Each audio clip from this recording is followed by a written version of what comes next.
the prodigal son.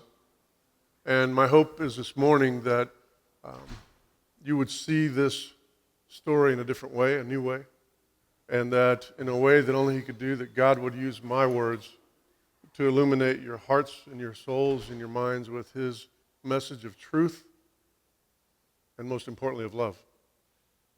So as we jump right in, looking at Luke 15, now Jesus has been teaching in the context of this day, and he's teaching to the people, and we look at Luke 15.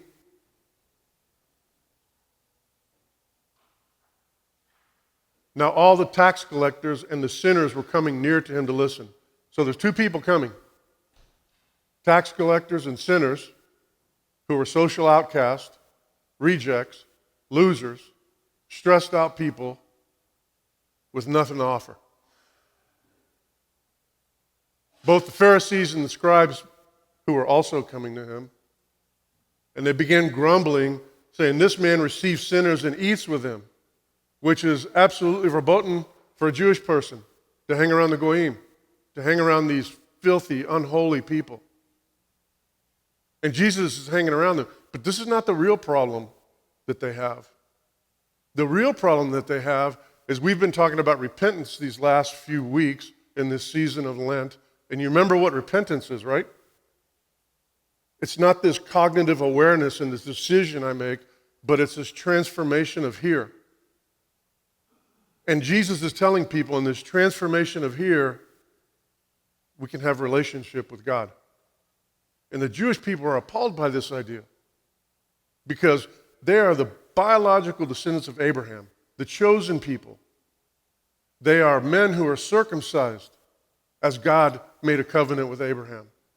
They are the people who practice all of the things that God has told us to do. And now this Jesus comes along and he says, yeah, none of that matters. It doesn't count anymore. So they're totally offended. And he bothers to hang around with them and eat with them as well. Then in Luke 3, so he told them this parable, saying, and I didn't say the first parable because the first parable you all know, it's the sheep. What shepherd, if he has 99, doesn't leave the 99 to go after the one that's lost?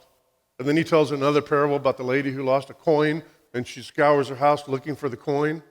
And then he goes into the third parable, which is the prodigal son, which is the one we're going to talk about today. Okay? So in Luke 15:11, and he said, a man had two sons. The younger of them said to his father, "Father, give me the share of this estate, the estate that falls to me." So he divided his wealth between them. So we got to really break this down and look at it. And the first thing you have to appreciate is that God has given the Jewish people a law about inheritance, how it's supposed to go down. And if we look at Deuteronomy 21, we'll see exactly what it is. Deuteronomy 21. Did I give you that one? But he shall acknowledge the firstborn, the son of the unloved, by giving him a double portion of all that he has.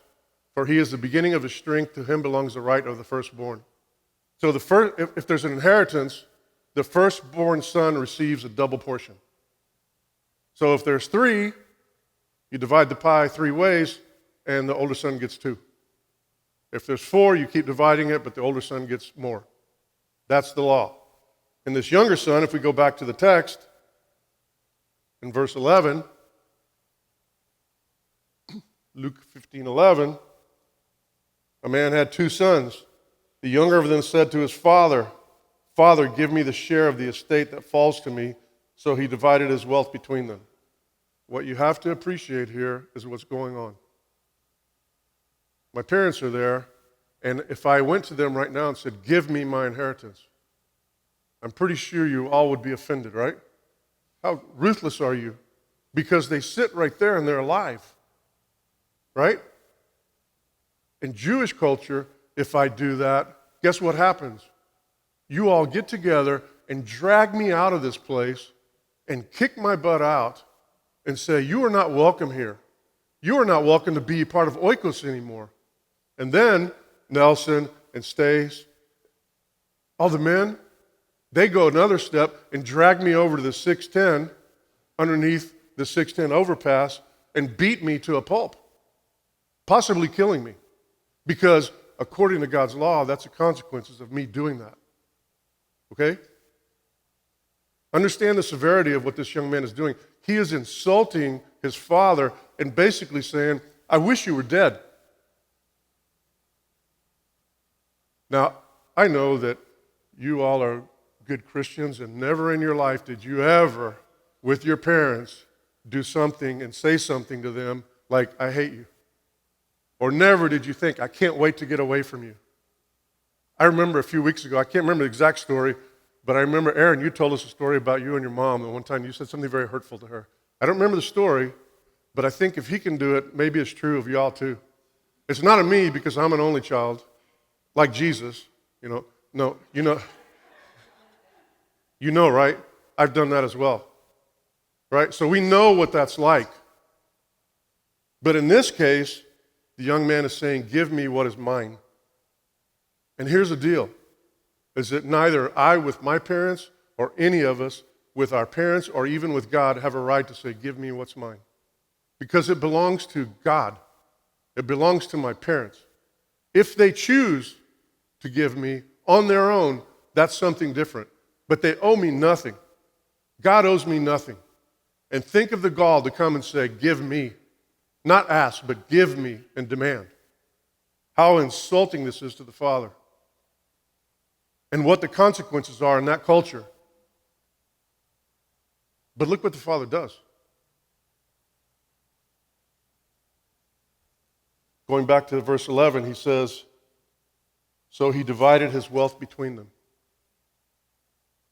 This father gives this brat, this insulting, this rebellious child his portion. Think about that. Would you? Then we go on to Luke 15:13. And not many days later, really interesting here, he gets what he wants, and he doesn't leave straight away. A little bit while later, the younger son gathered everything together.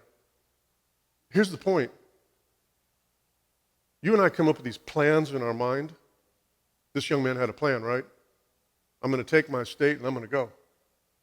We come up with these plans in our mind, but we don't always act on them immediately. There's a process. And during that process, would have been awesome if he had said, and a few days later, he realized how stupid he was, how rebellious he was, and how he had hurt his family.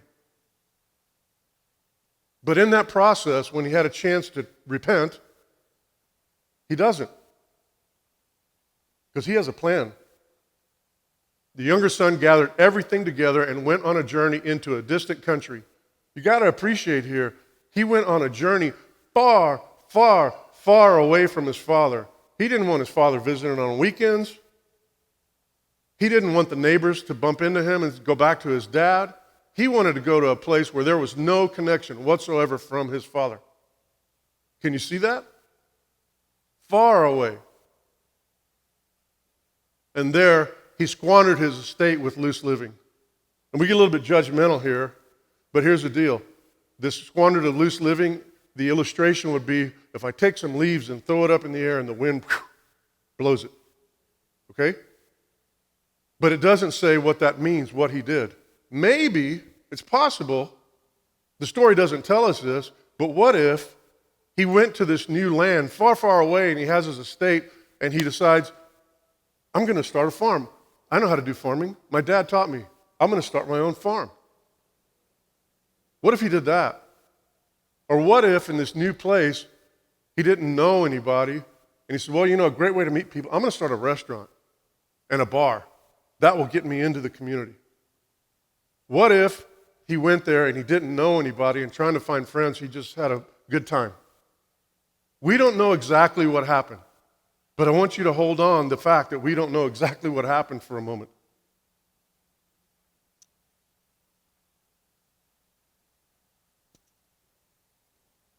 Now, when he had spent everything, when he exhausted all of his resources, a severe famine occurred in that country. So imagine if he did start a farm, you know what happens before famine? Drought. He starts a farm, drought comes and wipes him out. Not saying that's what happened, we don't know exactly, but it's possible. And if there's a famine, nobody's going to the local restaurant and bar, right? That's happening right now in our country. People are spending less money because it's so expensive.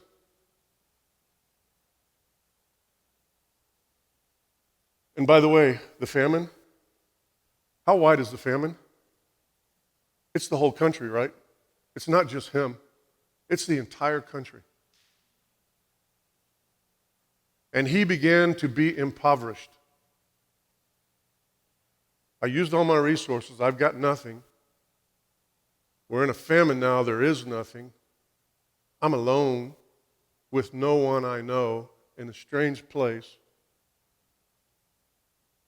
And I'm hungry. I'm starving.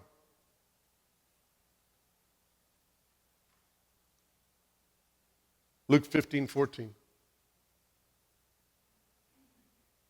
And then we spent everything. A severe famine occurred in the country, and he began to be impoverished. Next verse, please. So he went and hired himself out to one of the citizens of that country, and he sent him into his fields to feed swine. Again, we have to pause here for a minute. I had a plan. I went. I tried my plan. It didn't work out. Plan B. Amidst the famine and nothing. I got plan B, and plan B is I'm going to go get a job with people I don't know by a guy who knows nothing about my God and lives independent of my God.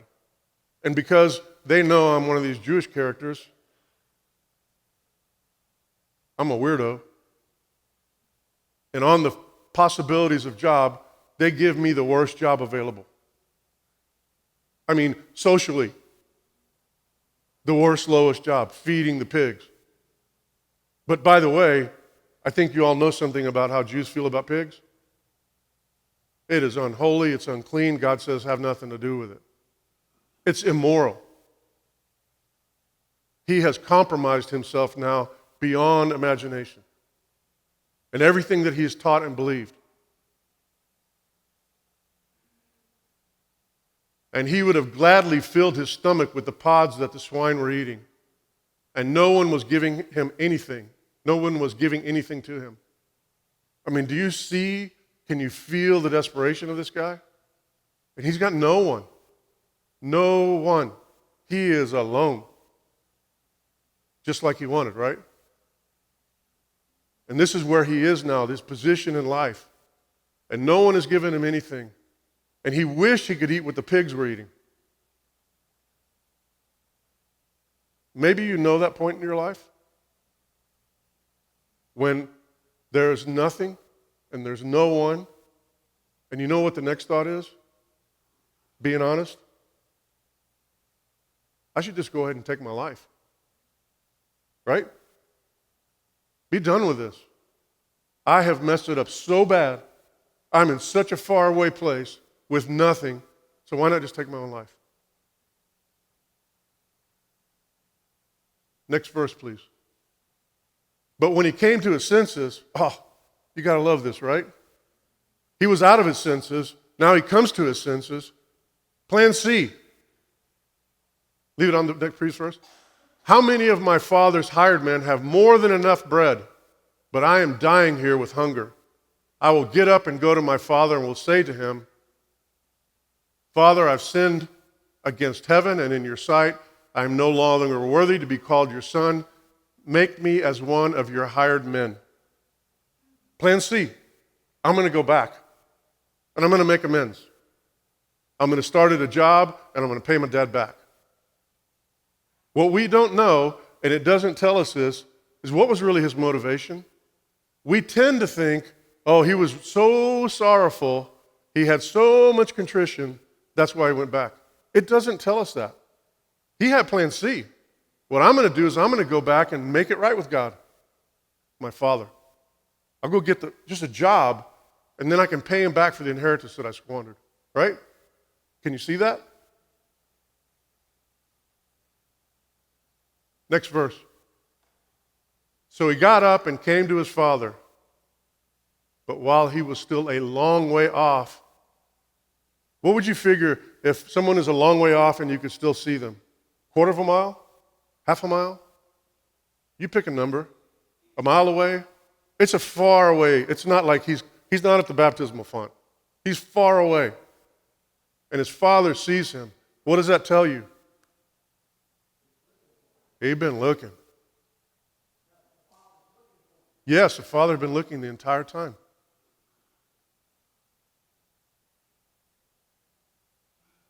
His father saw him and felt judgment on him. No, he felt compassion for him and ran and embraced him and kissed him. And one thing you have to appreciate again, culturally, patriarchs in that culture don't run. It doesn't happen. And I don't know if you know, but if you've ever seen the wardrobe of that culture and the time, it's like a long kind of dress thing, right? Not exactly easy to run in. Got to pick it up and start running. And when he gets to him, what does he do? Pulls him close. And he hugs him and he kisses him. And the son tells dad plan C, right? And the son said to him, Father, I've sinned against heaven and in your sight, just like I put up in my brain. I'm no longer worthy to be called your son. And the father says, stop. Because he's telling him plan C, right? He never gets to the point of, and I'll go to work for you and I'll pay you back. The father stops him in the middle of his plan and says, stop. Do you see the father asking his motivation? Do you see the father saying, well, prove to me your behavior's better? Prove to me you're not going to do this again? Do you see any of that in here? It's not in the story. The father just embraces him and pulls him close and hugs him and kisses him. And then he says, stop. Don't tell me your plan. But the father said to his slaves, go back real quick. But the father said to his slaves, do you see it? Now we got slaves in the picture. Never before in this story is there a mention of slaves, right? And we know he ran, whatever, fourth of a mile, eighth of a mile. He ran out there, and now they're slaves. And you think, oh, I know why, because there were slaves out in the field. However, that doesn't match up, because what does the father say to the slaves? Quickly bring out the best robe and put it on him, and put a ring on his hand and sandals on his feet, and bring the fattened calf, kill it, and let us eat and celebrate. The guys in the field are not those kind of slaves. But who is?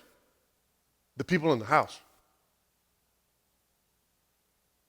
The people in the house who cook the meals. The people in the house who clean the house.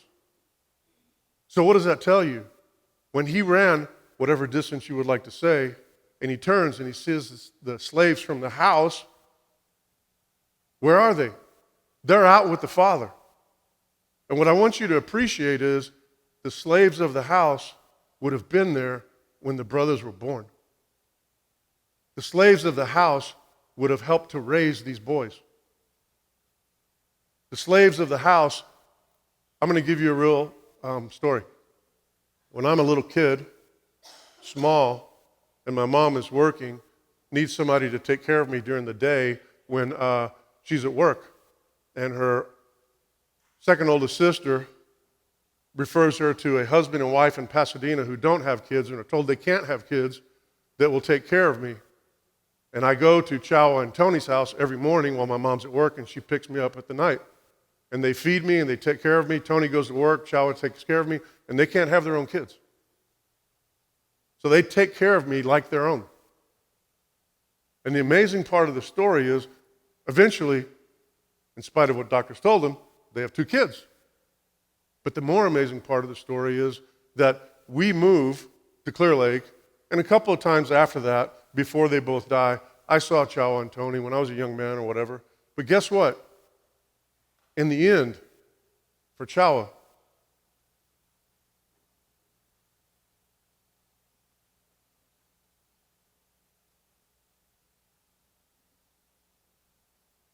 she never stopped watching me.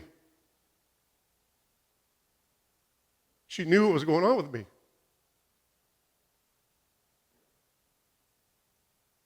because she'd taken care of me as a little kid. So imagine when the father runs out, imagine who's running with him. Do you know that in that tradition, the people who were like the father would have a really trusted slave, someone they really, really trusted. It's called a pedagogo. And the job of the pedagogo was to help these children understand what it's like to live as royalty, to teach them how to read, to teach them what God says, to teach them how to pick friends, to teach them how to sit at the table. The pedagogo was part of their lives. And when these slaves are running out, maybe the pedagogo was one, as well as maybe a woman who had cared for this little boy, who saw him leave and daily saw the father sorrowful, looking, wanting his son back. And they were equally as sorrowful and sad and hurtful. So when the father goes and they think it's the son, they go too. And they run. And can you imagine the run out? Is it him? Is it him? I think it's him. He's been gone all this while. He's back. Can you imagine the excitement for everyone? And then the father doesn't judge him, but what does he do? He brings him close and he hugs him and he kisses him. And when the son tries to give plan C, God cuts him off and says no. And he tells the people who know where his robe is, who knows where his sandals are, who knows where the ring is in the house, because they folded it up and they put it away when the boy left. He tells them, go get it ready. We are going to have a party. We are going to celebrate. And by the way, a fattened calf in that culture, that's not a beef culture. You know, we here in Texas, we love beef, right? I mean, beef number one. In that culture, they don't have cows abundantly. It's a big deal to celebrate with a cow. To kill an entire cow for a party, for this son, spoiled brat who hurt his family. Okay? Let us celebrate. For this son of mine was dead, has come to life again. He was lost and has been found. And they began to celebrate. So the death here, we're not talking just about a physical death. We're talking about the eternal separation death. That son was eternally separated from his father. And the celebration is, he no longer is. Why? Because the father ran out to him and embraced him and kissed him and said, we're going to have a party. And this isn't just any party. This is the best food party. This is the best wine party. This is the best band party. This is the best ever. And they began to celebrate. The party is on. They're not planning it. They're not preparing for it. It is on. And we don't know how long the party's going to go on for. It doesn't tell us that. But if you know anything about that tradition and those people, you know, the weddings last, a week or something? Or longer? Can you imagine how long this party's going to last? It's going to go on. Maybe for a week or longer. I don't know. It's a party. It's a Mexican wedding. It's going to go on and on, you know. And if you've ever been to one, by the way, who's at the celebration? Certainly family, right? Certainly the slaves. But what about the neighbors who have heard the story and remember, oh, that's the rebellious kid. And he's having a party for him. Next verse. Now his older son, I got to pause for a minute. So they're having the party, and I'm a neighbor, and I show up, and I know the story of the kid, right? And I know the whole story, and they're having a party for him, and I go over to the father, pretending Aaron is the father, and say, hey, Aaron, man, you are really setting a bad precedence for us here. Because by what you're doing, you're saying it's okay if my kids do the same thing. And worse yet, if they do the same thing and they come back, this is what I got to do. Are you kidding me? You are crazy. You didn't ask him about his motivation. You didn't tell him to clean his behavior up. You haven't done anything. You just took him back. He's going to do it to you again. Can you imagine that? All right. Now the older son was in the field. And when he came and approached the house, he heard music and dancing. Again, you're the older son. You're going about your business of taking care of your dad's farm. You are the responsible one. You are doing your business. And you come to the house and you hear dancing and music. What the heck? And you see the neighbors and the slaves and everybody's dancing and having a great time, and you've been out there working your tail off? What the heck? Where's my invitation? Was it lost in the mail? And the party's already going on. It's not being planned. Nobody even came to tell me while I was out in the field. What in the world's going on here? And he summoned one of the servants. Guess where the servant was? He's in the party. And began inquiring what these things could be. Next verse. And the servant said to him, your brother has come, and your father has killed the fattened calf because he's received him back safe and sound. I'm out in the field and nobody bothered to tell me. I didn't get an invitation. And this wayward brother of mine, he gets a party. Next verse, please. But he became angry. And why not? And was not willing to go in. And his father came out and began pleading with him. Again, where's the action here? I'm not going in. And the father comes out and begins pleading with him, begging with him, come in. Come join this party.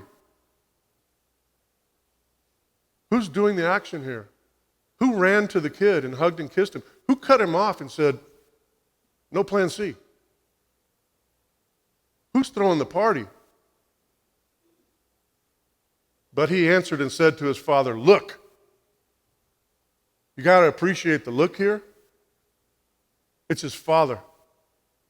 Again, imagine I say to my parents, look. I don't call them mother and father or anything loving or what. I'm demanding to them. I'm insulting to them. Look, for so many years I've been serving you and I've never neglected you. Never neglected a command of yours. And yet, you have never given me a young goat so that I might celebrate with my friends. You see the contrast, right? This guy gets a cow. I don't even get a goat. But when the son of yours,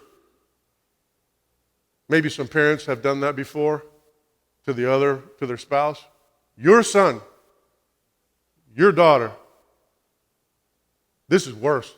This son of yours, not my brother, but your son, who I'm wanting nothing to do with. But this son of yours who has devoured your wealth with prostitutes. Remember when I spoke about this a minute ago? And I said the leaves in the wind and how he lost his money? Did it say prostitutes? No. But he did something that we all have done, right? Now, more common to us is, hey, Aaron, what'd you do with my car keys? Where are my shoes? And I blame somebody for something about me. This is worse. I'm attributing him to doing something that he never did. And I'm assuming the worst. I just told my dad that my brother was going to prostitutes. And it's not true. Be careful what you say about people, what you blame people for, and how you analyze their circumstances. And you killed the fattened calf for him. Next verse. And he said to him, son, you have always been with me. By the way, you remember in the beginning when he divides the estate? The older son still gets his double portion. He loses nothing. He is no less better off than he was when the brother left. And all that is mine is yours. Do you see that? But we had to celebrate and rejoice, for this brother of yours was dead, eternally separated from us. Eternally. and has begun to live. He's with us. He's alive again, no longer separated, and was lost and has been found. Next verse, please. Oh, there is another next verse, right? I kind of tricked you because what's the rest of the story? The story ends open. And there's a reason for that. But I want you to think, did the brother go in with his dad's pleading? Don't know. If he did, the next morning after the party, when they got up and they're sitting at the breakfast table, how is older brother treating younger brother? How's younger brother treating older brother? Oh, and by the way, younger brother is still the spoiled brat that he was because he still hasn't matured yet. He still hasn't grown yet. He still needs his pedagogo again. What about the servants? What are they thinking at breakfast? What about the father who's got his 2 sons there, maybe one? We don't get that part of the story. Do you know why? Because you're the story. Everybody in here, probably when you were very young, were the prodigal. You did your own thing, right? But you came back, and God received you, and you're right with God in that way. But a little bit of the prodigal comes out every day. A little bit. Still hangs around. And like the prodigal, even after the party, I can still remember the famine, the squander, the mess, the people who didn't want me. I remember that, right? But you're the prodigal now, and you're restored, and you're with your Father. And the question is, what are you going to do from now? I don't know. Maybe the prodigal goes back to that place to tell people about his father and who his father is and what his father's about. I don't know. Maybe the prodigal needs to hang around and spend a lot of time with the pedagogo. Right? Maybe the prodigal needs to really learn to appreciate the slave who took care of him and treated him as his own, her own. I don't know. But the question is, you having been the prodigal, and still a little bit every day, where do you go from here? But on the other hand, you are most certainly the older brother because you're in. And the question becomes, what are you going to do? Because let me ask you, the older brother, when his little brother leaves, what does a good brother do? What would a good brother do? Go after him. And you say, yeah, but he didn't. No. We do not get an exemption from doing what is good and right because it's subject to what the other person does. So, in your position as the older brother, what are you going to do? And I've also been telling you in this repentance thing, and that it's not about here, and it's about this transformation of here, to avoid being the older brother who comes to Lydia and says, are you praying? Have you been to church? Are you really sorry? I'm not sure I trust you because you might do it to me again, right? And I know you all have people you love and family members, but that's kind of what's going on.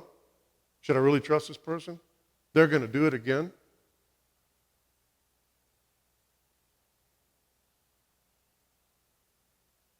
So there is no conclusion to the story because you are the story. You're both the prodigal and you're both the older brother. What are you going to do from here? Where do you go? And what I hope, my real hope about this prodigal son message is that you receive, appropriate, and make yours that your Father right now is celebrating over you. Not questioning your motives, not asking you to be more, to be better, to prove yourself, celebrating over you because he is reconnected with you by his action. And you are back in the house because he loves you. Can you hear that? Can you receive that? Can you be a part of the party? Amidst all these things that are going on in your life? Be a part of the party. That's my hope for you.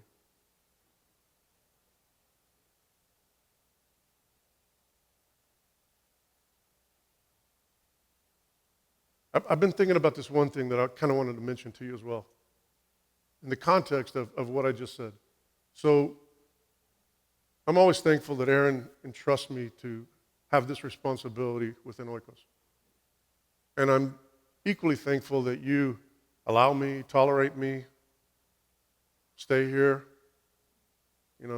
don't throw apples and tomatoes at me, right? I appreciate that. But what I want you to understand and also have appreciation is that it's been a process getting here. I didn't wake up. I didn't cognitively ascend. I didn't suddenly get smart. My pedagogo has been working for a very, very long time, and I haven't made it easy for him.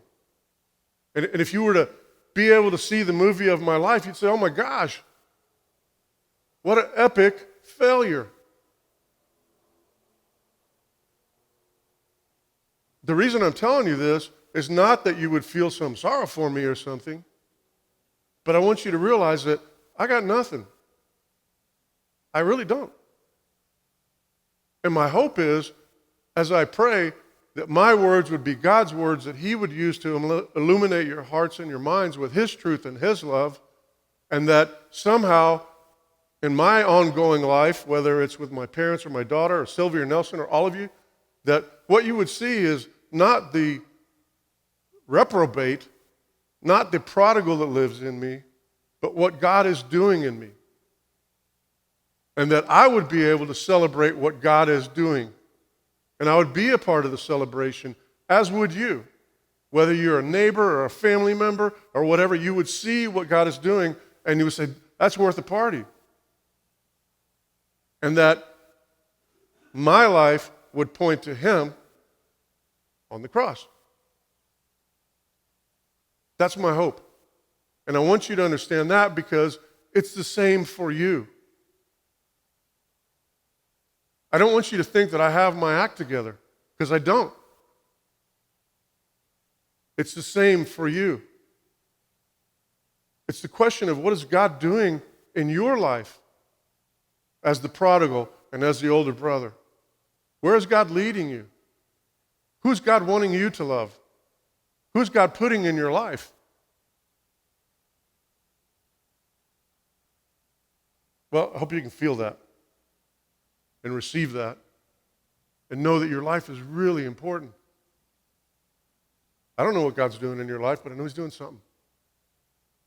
And I know it has to do with last week's message about fruit, producing fruit in your lives, eternal fruit, so that one day when you and I are in heaven and we're looking around and we don't only see us, but you get to introduce me to people I don't even know, I've never met. Your fruit. And I'm going to introduce you to some people that are some real weirdos. And most of them are in my family. I'm teasing, but I'm not. So, okay, let's pray together.